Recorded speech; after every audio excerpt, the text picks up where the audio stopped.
will become familiar with that which is there, to get a sense of how it is. And I will reconnect with my broadest knowing, allowing pure positive energy to flow through me into this time and place. As together, even in our great differences, we take thought beyond that which has been before. You are knowing what you are wanting.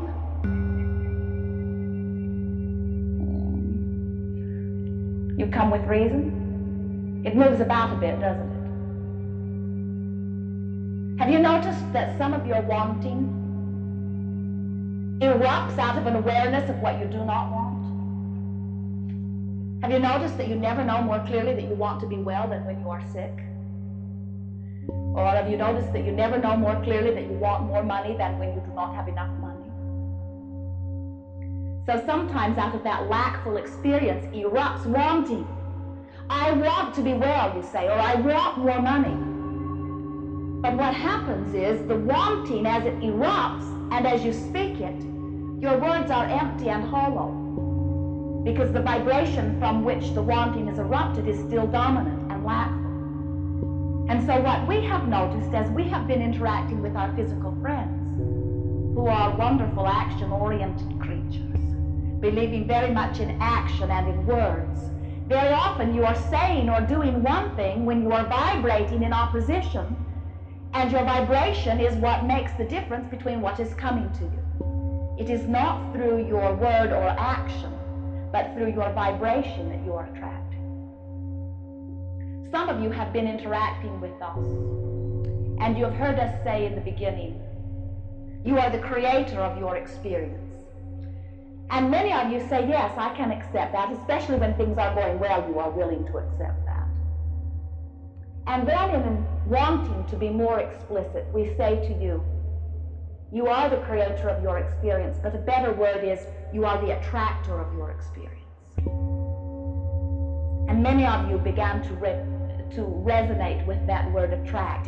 It was a better word because rather than going out and getting something, it was more of the idea of being there and vibrating there and bringing it to you, which is how it all happens. And then in greater expression, we began to say to you, as you think, you vibrate. And as you vibrate, you attract. This is the way all things happen within your experience. And today, we're wanting to take you a little further in your feeling of how this happens by saying to you, it is all about the way you flow your energy. If you will stop often in a day and ask a very clear, simple question, how am I flowing my energy? Then you will have a very clear sense of how it is things are coming to you. As we are moving forward today, we are wanting very much, if it is your wanting, for you to discover how you are flowing your energy relative to different issues.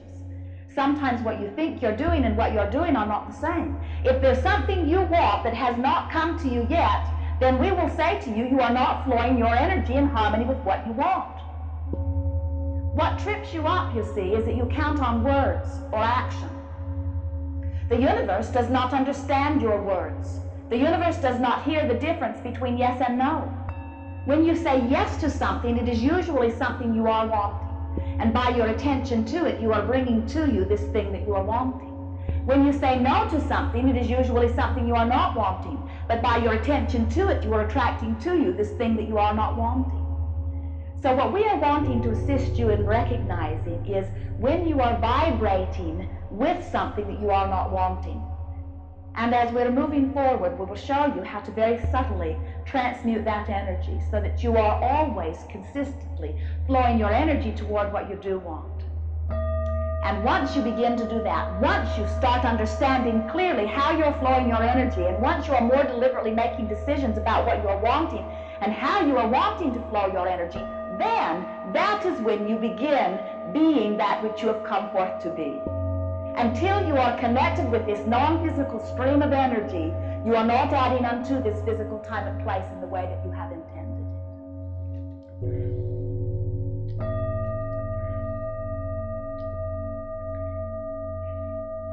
If you were living in an earlier time now, that is quite a statement, isn't it? You've lived in many earlier times, but if today you were living in one of those earlier times, or if you were living in a more remote village today, the percentage of positive influence as opposed to negative influence would be many, many, many more times positive than negative. You could live to be very old and never know of anyone murdered. But today in your society, so connected with your technology, you have scouts that go all around your world looking for negative things and bringing them in encapsulated form right into your living room, exaggerated fashion.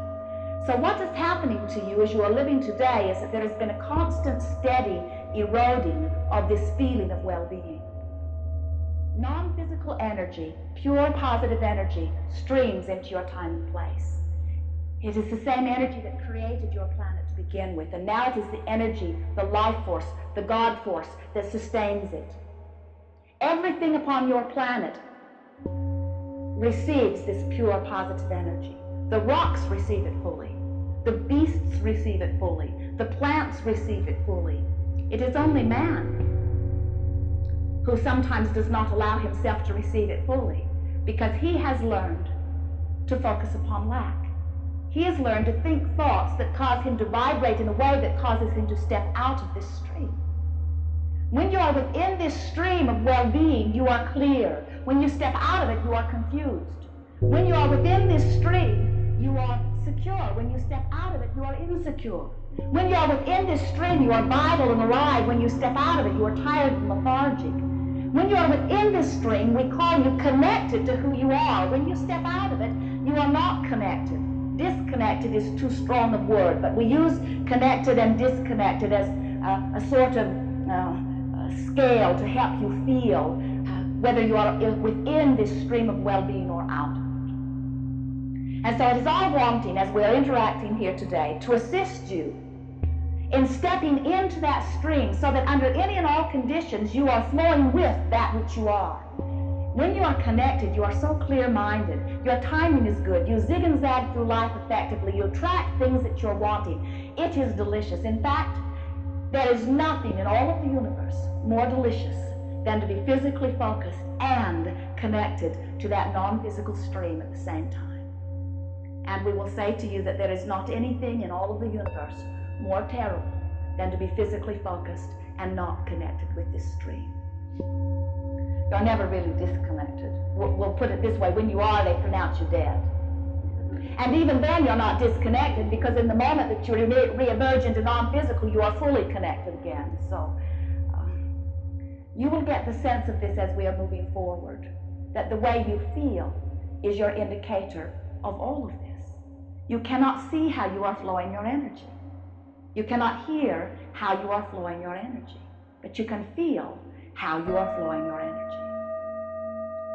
Many times our physical beings will say to us, Abraham, I'm not sure how I feel. I'm sort of numb. And we say, that is common. Because as you want something, you flow energy toward it. But as you doubt it, you flow energy in the other direction. So there is a sort of tug of war going on inside of you. As you want it but don't believe it, as you want it but can't figure out how you will get it, there is energy flowing in two different directions, and it puts tension or strain within you. And so you have discovered that one way to ease that tension is to release the wanting. By releasing the wanting, then there is not so much strain. But by releasing the wanting, you also lose your sense of guidance. When you release your wanting, you don't feel the pain so much, but you also don't have so much sensitivity to it. So what we are wanting to assist you in doing is making more and more and more and more and more decisions about what you do want.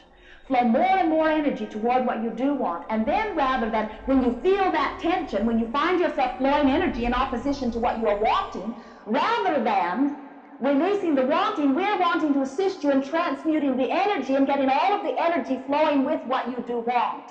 And as you flow your energy with what you do want, not only does that tension or strain diminish, goes away altogether, but you get into the flow, you feel momentum, you feel vital and alive. That is what passion is. And that is what makes things happen fast. And that is what all of you intended to live as you came forth into this physical experience. Passionate, delicious, physical experience.